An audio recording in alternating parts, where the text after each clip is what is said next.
మాజీ మంత్రి, YCP MLC Botsa Satyanarayana అస్వస్థతకు గురయ్యారు.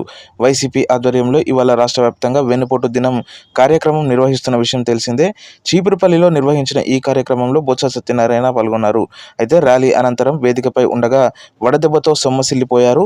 దీంతో వెంటనే ఆయన్ను సహచరులు ఆసుపత్రికి తరలించారు. కూటమి ప్రభుత్వం అధికారంలోకి వచ్చిన తర్వాత ఎన్నికల్లో ఇచ్చిన హామీలను అమలు చేయడం విఫలమైందని, ముఖ్యమంత్రి చంద్రబాబు నాయుడు ప్రజలను మోసం చేశారని పేర్కొంటూ ప్రజల తరపు వైసీపీ ఉద్యమ బాట పట్టింది. ఆ తర్వాత ఆ పార్టీ అధినేత వైఎస్ జగన్మోహన్ రెడ్డి పిలుపు మేరకు రాష్ట్ర వ్యాప్తంగా ఎన్నికల ఫలితాలు వెలువడిన రోజైన ఇవాళ జూన్ 4 వెన్నుపోటు దినంగా పాటించాలని నిర్ణయించారు.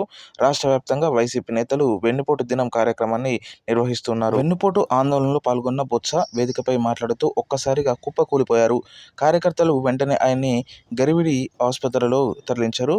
కాగా ప్రస్తుతం బొత్స సత్యనారాయణ నిలకడగా ఉందని, వడదెబ్బ తగలడం వల్ల ఇలా జరిగిందని వైద్యులు తెలిపారు.